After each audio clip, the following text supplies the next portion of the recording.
I'm Jason. On my podcast, What Works, I interview authors, educators, executives, and people who work to change the world. I walk for a moment on their journey and learn from them. For me, that's what works. This is the What Works podcast and videocast with Jason Todd. Today, my special guest is Steve Bollar. He is a leadership consultant currently in the education industry, but some cool new things on the horizon. And the reason I wanted to have Steve on today, not only has he got this cool brand called Stand Tall Steve, which I think is just this idea that just it stands out, no pun intended. But also he's coming up with this new book. It's actually his third book called Stand Tall Leadership. Comes out in August of 2020. Welcome to the What Works podcast, Steve. Hey, thank you so much. I appreciate it, Jason. I'm glid to be here. This is good stuff. It's going to be an exciting time, I'm sure. We've had the opportunity to talk about leadership, and I've in the education industry, and I've attended a handful of your things that you have broadcast to educators around the world. And I know you're well respected in the education industry, and the Stand Tall Steve thing is it comes to the forefront. It rolls off the tongue. Yeah. But how did this come about, the Stand Tall Steve? Oh, okay. Yeah. It's kind of neat. I mean, first of all, my parents were very fortunate to name me Steve. And so, it worked out, and I'm tall. I'm 6'7". So I'm a tall guy. If you look at me anywhere, I look like a basketball player, straight up. I look like I walk right off of the court. And the thing of it is I did play basketball in high school.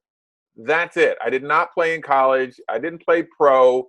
I'm okay at it, but that's not who I am. And so the whole Stand Tall Steve thing came about because it kind of revolves around what I believe to be my Stand Tall philosophy. So when I talk about leadership and I talk about taking charge and being there for people, I kind of focus it around the world of tall people. So tall people, when you're tall, you don't blend in at all. You stand out in a crowd. You see a crowd, boom, there's a tall guy. There's a tall women, tall guy. They stand out no matter what. So when you're looking at leadership and you're a leader of an organization or you're a leader, you're like a tall person, regardless if you're 4'2" or if you're 7'8". You stand tall because you don't blend in. Yeah. You don't blend in. You stand out. Your actions everybody sees what you do. They see what you don't do. So therefore, with my philosophy of Stand Tall Steve, and my whole Stand Tall philosophy, Stand Tall Leadership, it's all kind of revolves around that. In that I take a lot of the aspects of the world of tall people, because it's a world of tall people, and applying it to leadership and connecting those two things together. So my name is Steve. I stand tall. I believe in that. So it all kind of connected together to Stand Tall Steve. That's awesome. Yeah. So what makes you qualified to talk about leadership? Because there's a lot of people who want to write books. There's a lot of people who consult. Mm-hmm. And I've found from my own experience that many people who work into consulting were not very successful in the other thing that they were doing. And now they thought, well, what I can do is I can just be, many things to all people because I can't figure out what I'm doing. That's not your background. So walk us through your background and how'd you get to this? Yeah, so my background is I'm a former principal and superintendent of schools. I'm here in New Jersey. I'm in Jersey. So I've had over 25 years in education, and a good 18 of those years was in administration, specifically. I mean, to start off, I was an art teacher. I taught art, painting, drawing, clay, pre-K to third grade, like little people. I started off with teaching art and everything. You don't see too many people that look like me teaching pre-K to third grade art. But that's where I started off, and I became an art supervisor. Then I became an assistant principal, and then superintendent of schools. So my focus on leadership and my experience on leadership is very good. And I was very successful at it. I can't say that I was not removed from any position. I wasn't told to go away. And it means a lot to me that the places where I did work, I was revered. I mean, people liked me. People enjoyed my leadership. They didn't always agree with me, but they respected the decisions that I made, and I appreciated that, and my results showed through that. And being the creative person that I am, my background in art, and actually my minor was in music, so I'm a certified music teacher as well, but I just never taught it. My goal when I got into administration was I wanted to bring the creativity the thinking different, the risk taking into administration, school administration, and leadership.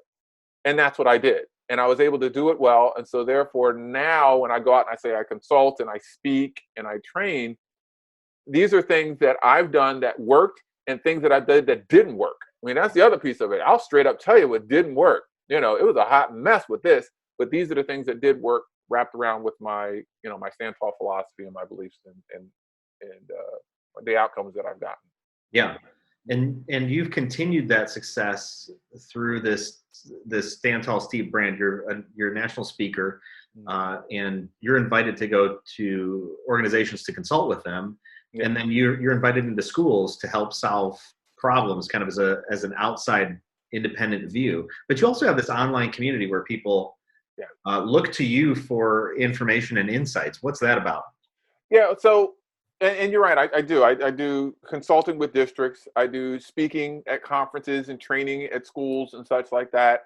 And one of the things that I was trying to do for the last year and a half or so, I've really been trying to move specifically the education world into more online virtual training, online events, opportunities.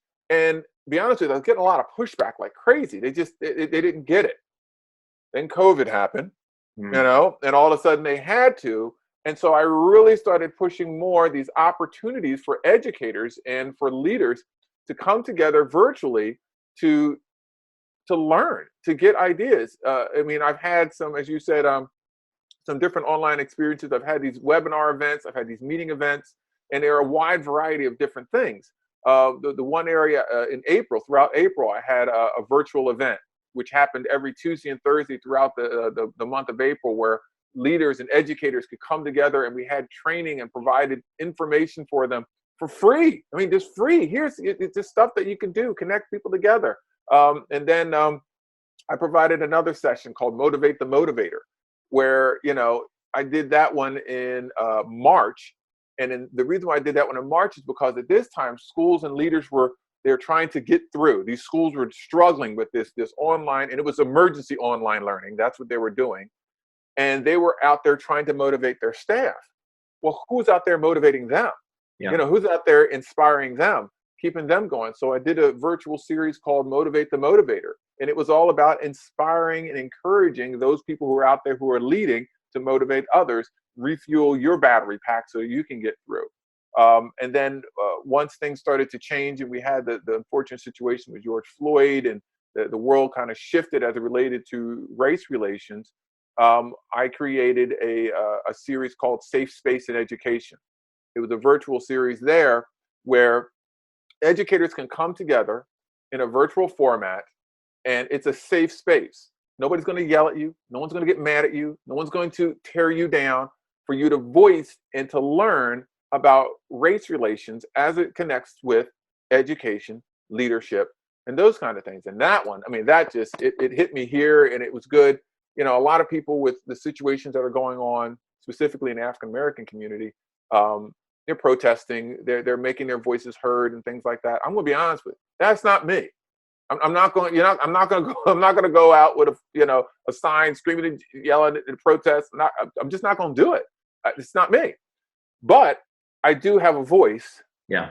I have a format. Let's create a safe space. Let's do this. And it's been going, really, really well. So those are the things that I'm working with that way.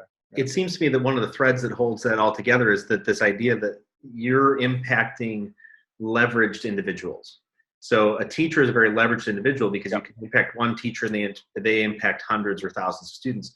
And your this discussion on race relations, you impact that administrator or that teacher, and they impact many other people. And it seems to me that's the thread that's through all of your work. You want to be impacting the right people, the leveraged people who can then take that message further. Yeah, you're absolutely right. One of the things that I really look at in depth, and it's not that I don't want to connect certain people, but I want to connect with influencers. And educators are influencers. Yeah, they have a direct connection to hundreds, if not thousands, of additional people, whether they be children, whether they be families, whether they be community members, or whatever like that. So I mean, I truly believe that educators are the last noble profession on earth. I mean, it's one of the most noblest professions of all. They have a phenomenal and an amazing connectivity. I mean, communities revolve around how good the schools are, what the schools are like, what the education is like, what are the systems are like. And that's a passion of mine. So connecting with those influencers, those decision makers, those people in education, if you can change some of that mindset, if you can get them to think a little bit differently, think openly, think creatively, be strategic, smart risk takers as it relates to classroom management, instruction, leadership, race relations, social justice, all those different things, just think a little bit differently, then apply that in some way. The impact could be huge. Huge. You know, I'm not here to go and say, you know, I'm Superman and I'm influencing all these people. I know. Right. I just want to be able to get some people, and I want to make a difference. And that's a good way of making that happen. Yeah. Do you think, in your experience, that education or the education industry lags a little bit in its forward thinking or risk taking? Yes. Oh, definitely.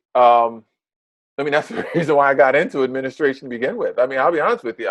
When I was an art teacher, I was thinking about what I was going to do next, you know, whatever like that. And I started looking at administrators, you know, in schools. And I realized I don't like them. I didn't like administrators.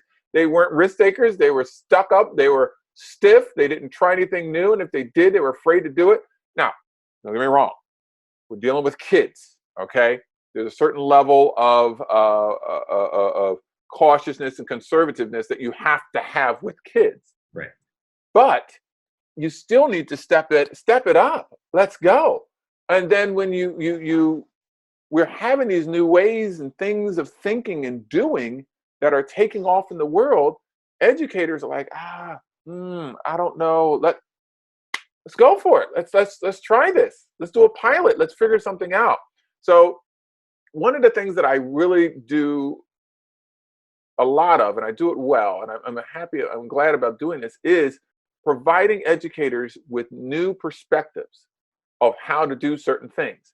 And I break it down in a way of their language, because there's another whole world of language and understanding within any industry, but also in education. But I try to break that down to a way that is in their language, in their world, because I come from that world, so that they can say, looking at it like that, this might actually work. Let's try this.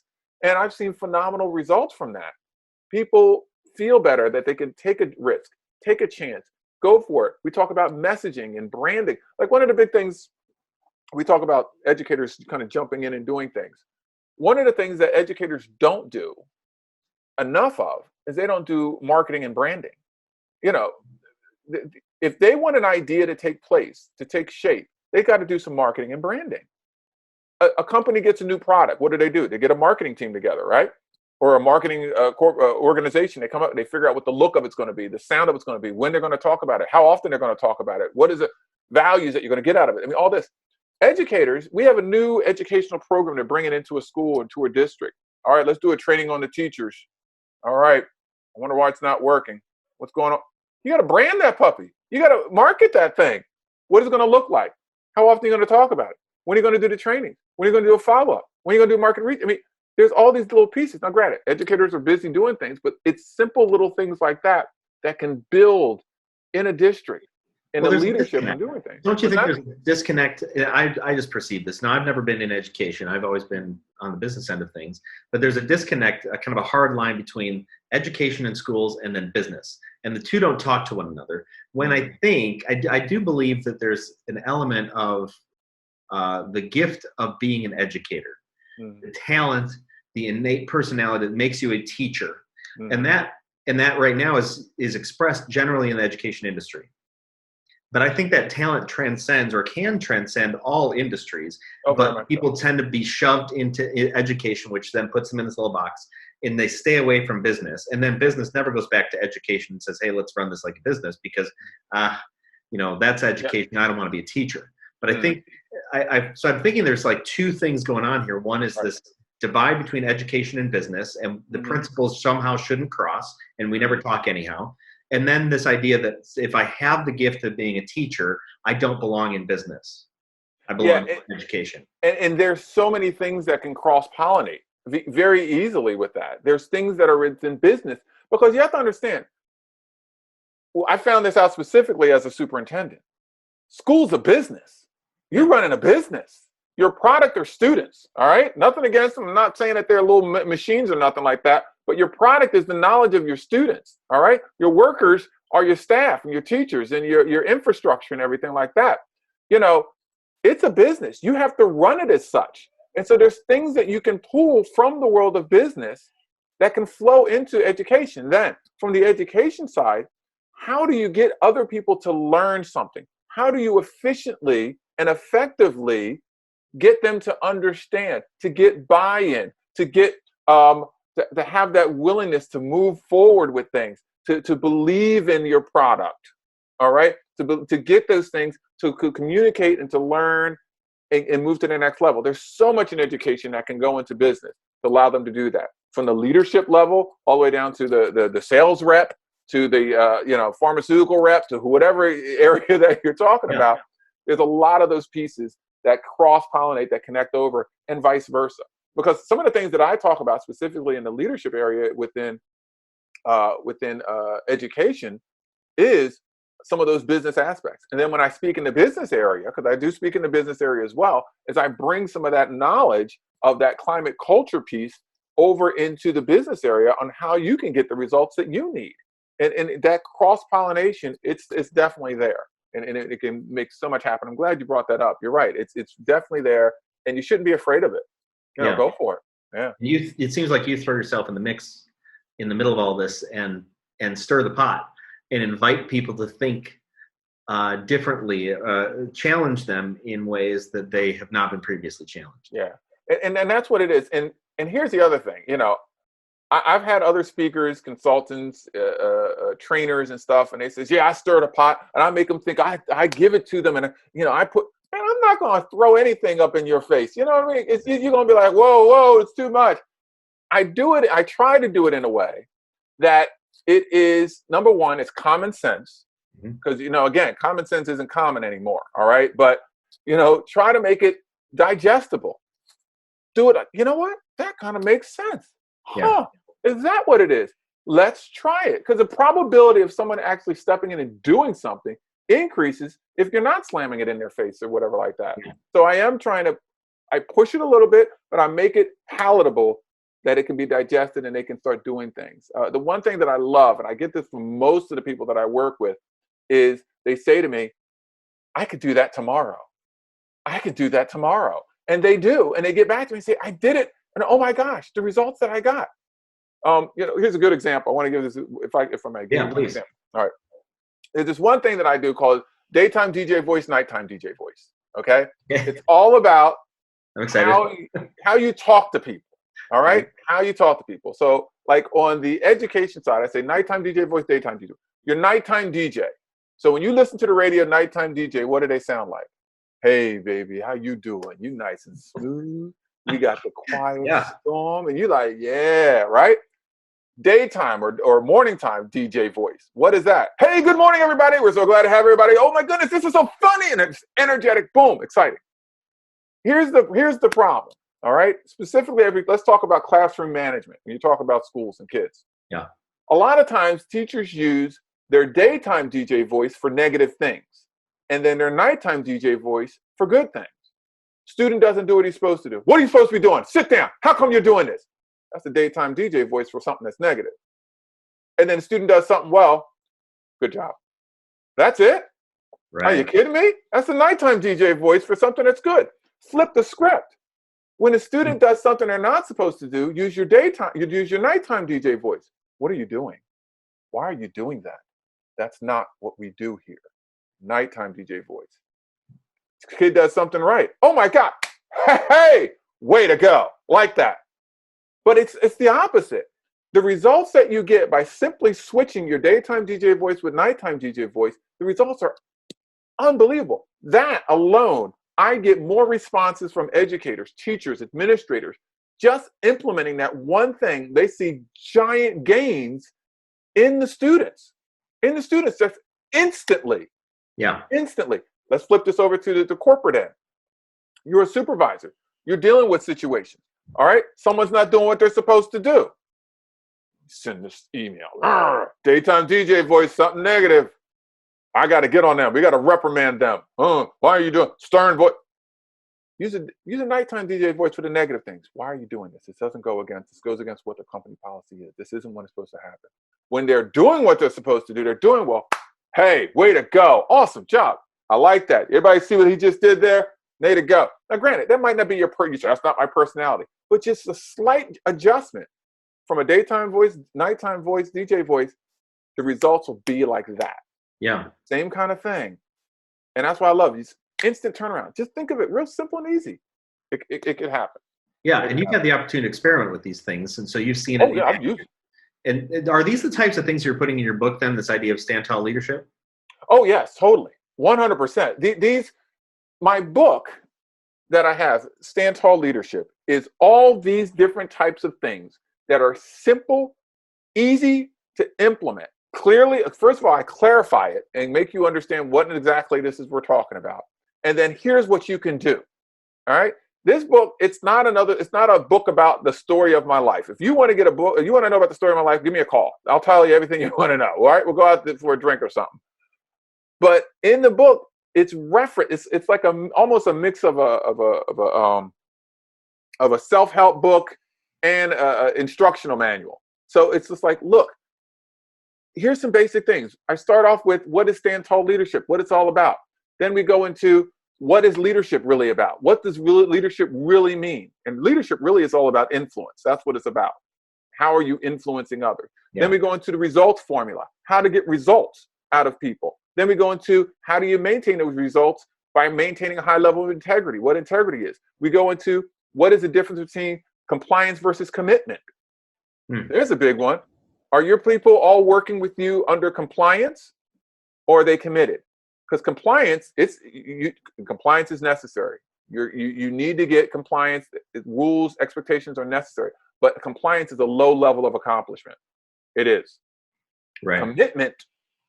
If you have people that are committed, compliance will handle itself. So we go into that. We talk about efficiency versus effectiveness. You know, you might want to have efficient, but you want to be effective. How are you going to get great outcomes out of that? Then we go into what vision really is and how to maintain people in that vision. So there's all these different levels. I mean, I got one section in there called badass. I mean, to be honest with you, it's a section on how to be a badass leader. Yeah. So those are the different things that are in the book. It's simple, easy read. Makes sense. This is what you need to do. Is the book guided towards educators, or is it more open and influential for business leaders as well? This specific one, there's a lot of reference as it relates to educators. It does. Although, again, like I said before, education's a business. All right, it is. It really is a business. You got to realize that your product are your students and the outcomes that they get and the learning that they have. Your employees and the people are your teachers and everything, and it's leadership. Every single thing within there is guided towards leadership. And I'm talking to my publicist about it and everything. And one of the conversations we had early on is that a lot of people don't realize this, but there are some leadership books that are out there that started off in education, and they just, they easily transition over. And that's something that I might end up doing later on. But you could get the book now, applied in business.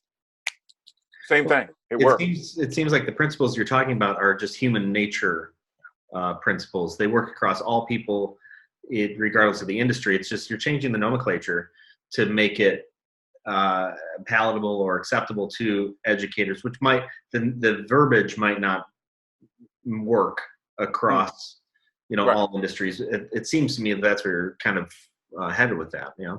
Yeah, and be honest with you, the more you think about it, and it's true, the material and the information that's within the book, it goes across all things. Yes, the verbiage and such, it's using English, the language for within schools. Look, if you have a kid or someone who has a kid, you get it, all right? Because everybody has a kid who goes into school. You've seen a teacher. Anybody ever had a teacher in here? Yeah, okay, it goes for you. You get it. So It's like I said, it's good stuff. How to get results like that with those results. It's the same thing in business. The outline that I have to how to get results. Commitment versus compliance. Do you want compliance or commitment in business? It's the same thing right there. Do you want efficiency versus effectiveness?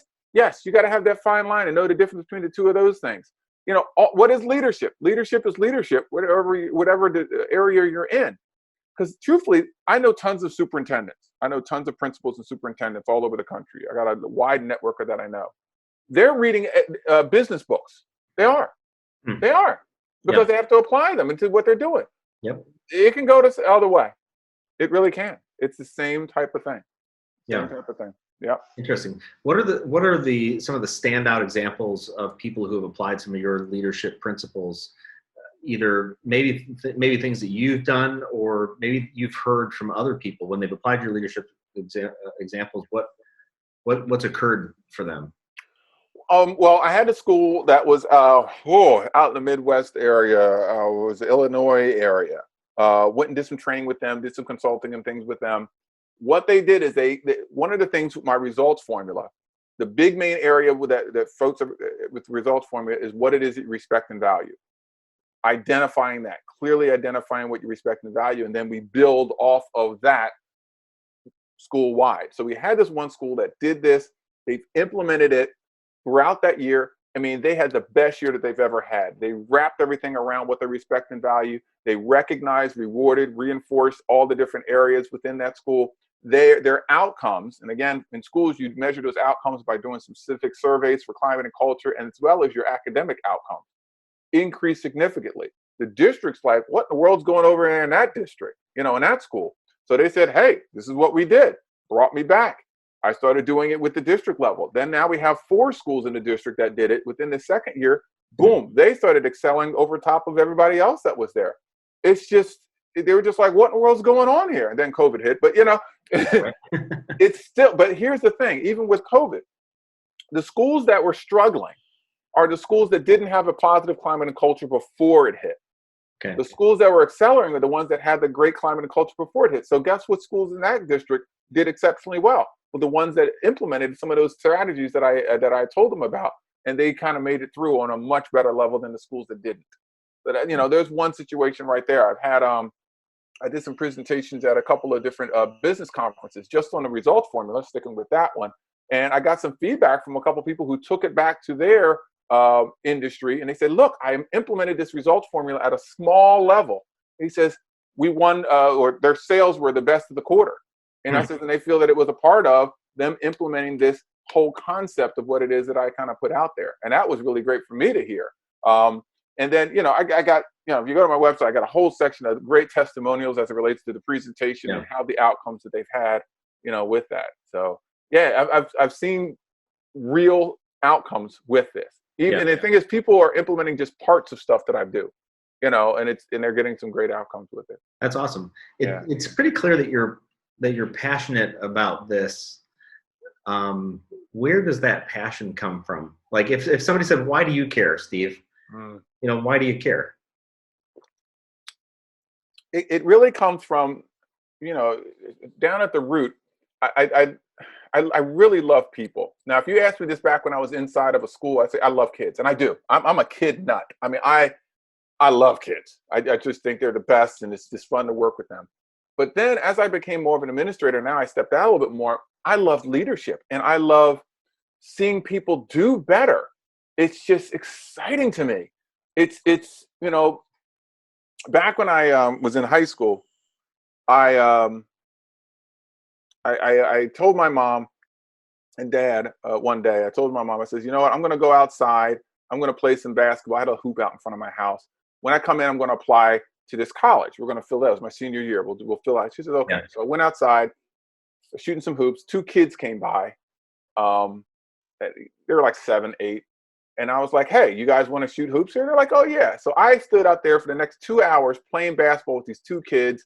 I had one hand behind my back. I was having a great time with them. I came inside. I said to my mom, I said, I think I want to be a teacher.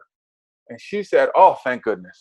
I was like, what? Really? And she's like, yes. Because I was going to go apply to be a commercial artist. That's what I was going to do, commercial artist.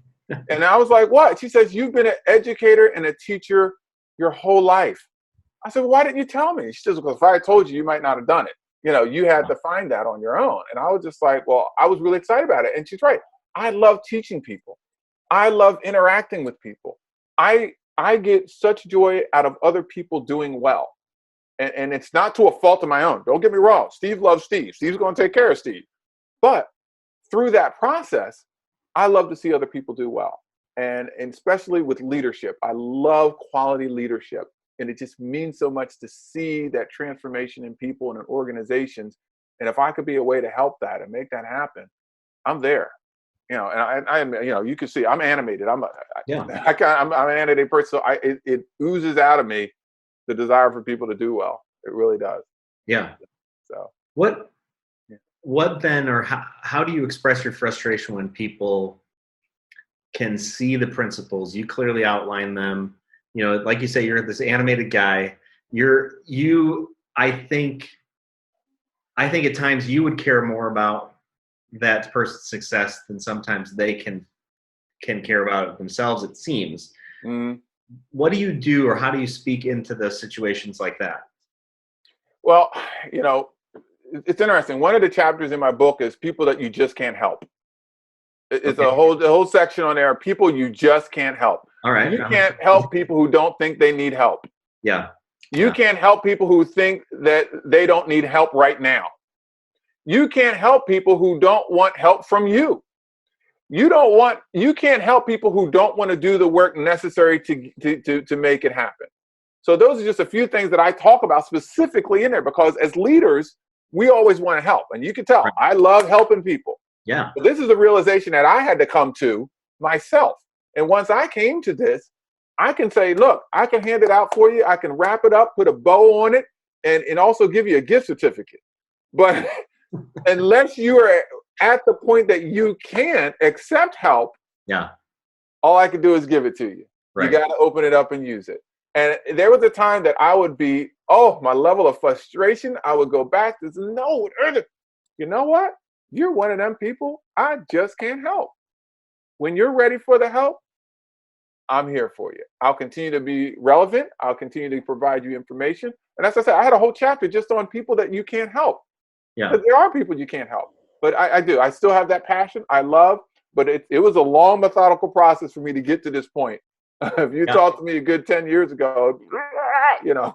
I feel like it goes back to your. I feel like it goes back to your idea of compliance versus commitment. I think some people are compliant in their own life. Oh, yeah. Committed to their own life and their own success, and I feel like it's the committed people that you're interested in helping, and maybe all of us should be interested in engaging with and influencing. And the people who are compliant, if they've not yet come to that internal motivation, then it's short-lived anyhow. It's short-lived anyhow. Yeah. It's the weekend. It's the weekend away where everybody comes back and like, yeah, I'm pumped up, you know. And then by the next weekend, they're like, I don't even remember last weekend. It was so long ago, you know. And they slip back into old habits. And you know, and pray that we are not those people ourselves in all sorts of ways.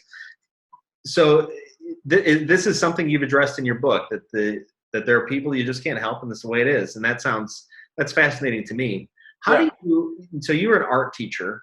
And music. You're super creative guy. Leadership and is, how do you relate this idea, or how does art and creativity come up in leadership, or have you expressed creativity and art in a different way, just for you personally?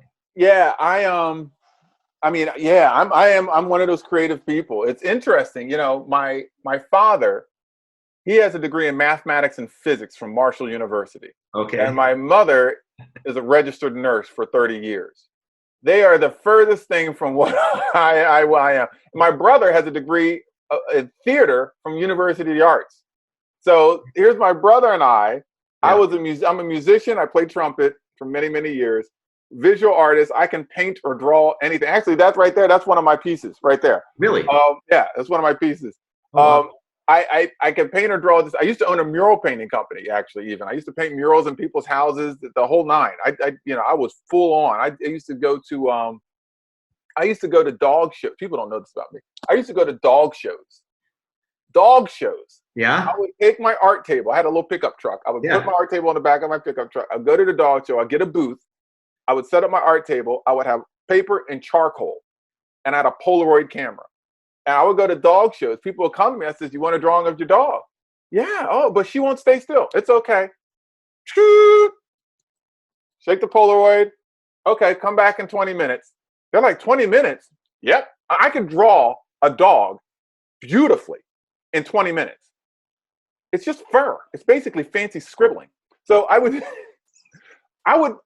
just one dog show I cleared $3,000 on this one dog show. I'm killing you. So I say all that to say, yes, I'm super creative. How does that transition over to this leadership and everything else like that?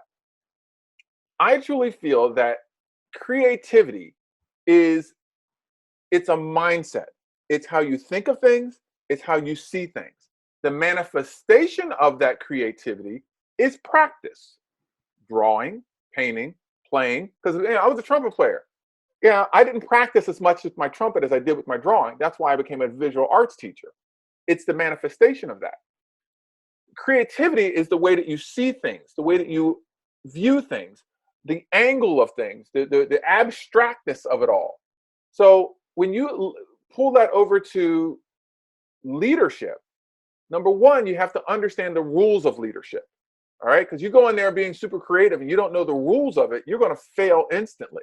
And that's one of the things I had to learn early on in my term when I was an assistant principal and a supervisor.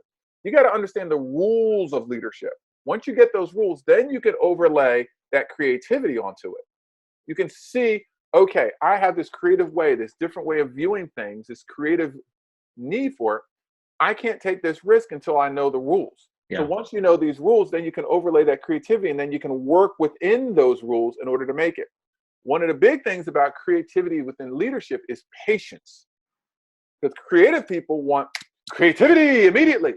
You have to have a delayed, satisfaction of that creativity at a later time. Yeah. And so that's what happens. And once you've tempered that, there's so much more that can happen. Yeah. You appreciate those people that are on your staff that think differently. You can guide those people on your staff that think differently. Those people who are not creative in any way, because you know the rules of it, you can help guide them. Because I have a section in my book that talks about the 3 levels of what a leader needs to do. You need to mentor others, you need to associate with other leaders, and then you need to be mentored. Right? So within those different layers, your level of creativity, you can make these different things happen at those different layers based off of knowing the rules of leadership and then overlaying that creative piece to it. I hope that makes sense. Yeah. It makes perfect sense. All right. So I'm going to go out on a limb here and I'm going to say that you believe that leadership is a skill or a representation of skills or how skills are applied that can be taught, it can be learned, it can be expressed, and a person can get better at it. As opposed to the mindset that, well, you're either a natural born leader or you're not a natural born leader. I almost think it's both. There are some that are. There's some personalities of people that you could just see. They have a bit of a way about them that people. Now here it is. There's some people who are leaders who are horrible. There's some leaders who are nasty people, but they're a leader. It goes back to the initial definition of what I truly believe in leadership is. Leadership is one thing, influence. Mm-hmm. To me, leadership is 1% influence. What is it that you're doing that influences others to move in a certain direction? Mm-hmm. That's what you're going to do. You develop those skills. Some people are naturally born with that level of skill. It still needs to be honed. Nobody's perfect at it. Yep. Okay, that comes through experience. But there's some people have these things that have a certain level of influence over others. Yeah. There's some mean people that have influence over others and they move other people's mean. All right. Hitler. Dude was a nasty guy, but he had a lot of level of influence. Yeah. Right. So when you talk about those people who are naturally born or those who develop the skill, yes, I think people can develop those skills. And your level of influence can be significant that you are moving people in the right direction. Going into leadership and says, okay, I got this promotion. I got this leadership now. Okay, I'm going to get these people that, you just messed up your level of influence. You go hammering down on them saying, I'm this, that, and the other. Your level of influence is just adjusted. You can only go so far. So it can be trained and learned. So Yeah. I think it's both. I really do. Yeah. Yeah. Well, and you've obviously talked with a lot of people and have seen your principles in action, as well as other principles that maybe been effective or maybe have not been effective. And you've screened some of those things out to figure out what works and what doesn't work.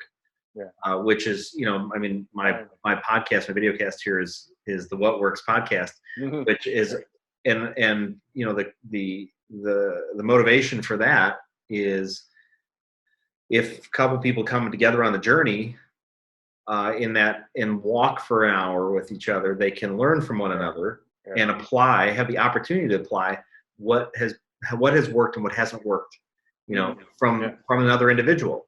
Yeah. And then they separate and they go off to again, like you're talking about, their own areas of influence and are better for the journey. Oh, so much. Yeah. So and it's a big piece to really have those connections and have those opportunities to make these connections and don't be afraid of them, Yeah. So I agree. Yeah. So as we're closing up here, your previous 2 books were ideas, and you've rattled off the names, but I don't know what they're about. What were they? Oh, yeah. I got them back here. Yeah, the first one, they're very these are very school-based ones, but I guess you can incorporate. First one is called Ideas. It's a collection of ideas to improve the climate and culture of a school, and that's all it is. It's not a story or anything. It's idea, next one, idea, next one, idea, next one, idea, and they're broken up into student engagement ideas, the look of the building ideas, staff engagement ideas. The staff one of your corporate clients, they're just neat ideas. It's all that creative stuff that makes for a great environment. All right. And a lot of times people say these ideas are just gimmicks. My answer to that is yes. Yes. These are gimmicks. But guess what? They work. Yeah. They work. So that was the first one. It's called Ideas. And then the second one is called Ideas Rally Edition. This is for schools who want to have an academic pep rally.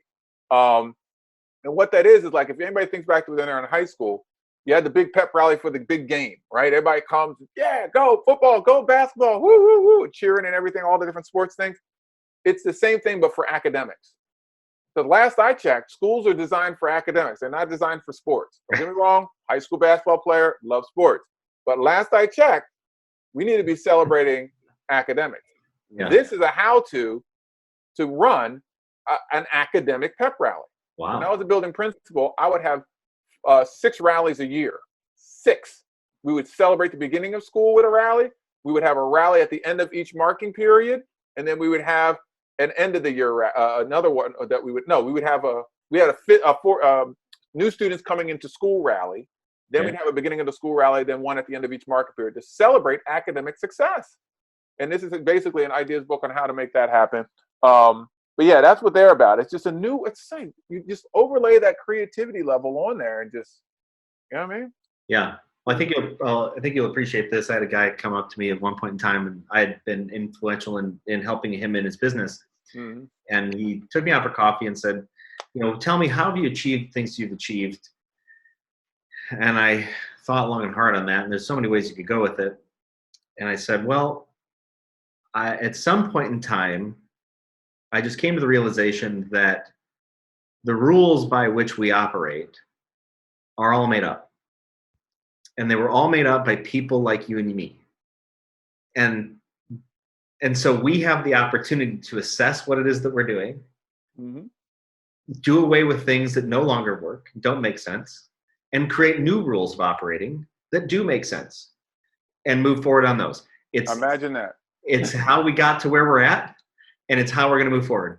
And it seems like your life, your influence, your Stand Tall Steve brand, your book and all that stuff are applying, like, hey, here's some new rules. You could think about them and assess whether it is, assess it. If what you're doing is not working, here's some principles that you could apply tomorrow or this afternoon that will work, and assess whether those are working and apply those in the future. So exactly. That's exactly what it is. It's just, I love that analogy that you gave. It's like, there's all these rules.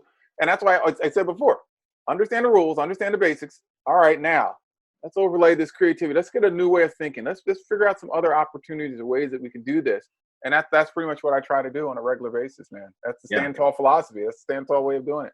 That's awesome. So where can people pick up your book when it comes out in August? Actually, they can pre-order it now. It's on Amazon. You go to Amazon, Stand Tall Leadership, and it's there. You can pre-order it now. The official release date, August 25th. But yeah, we're doing that. And you can also go to my website, standtallsteve.com. Standtallsteve.com. There's a page on there called Stand Tall Leadership Book. I made it as easy as possible. Just look up top, Stand Tall Leadership Book. Go there. You can get some more information about the book, a little information about me, the author. And also on there, I have a neat little chart. If you order a bulk, like let's say you want to do a bulk order, you get additional value. So, you do, 10 to 50 books, you get an infographic. If you do a little bit more, you can get an infographic and an ideas packet. You do more, I do a Twitter chat with you. You do some more, I'll do a video sessions with you, 2 to 3 to 5 to 6 video sessions. And if you do a big bulk order, I'll come out to you and do a full day training for you. So awesome. That way I try to, the whole point is to provide as much value as I can to people. And again, I want to help. I want to be there for them. Yeah. There you go. That's awesome. Well, thanks for joining me on the podcast. I really appreciate knowing you and having this time together. Hey, thanks so much, Jason. I really, really appreciate it. This is a good time. I enjoyed it. Thanks. All right, buddy. We'll talk soon. Yep.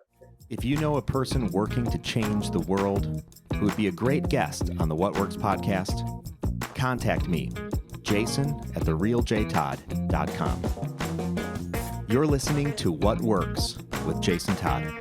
Learn more at therealjtodd.com.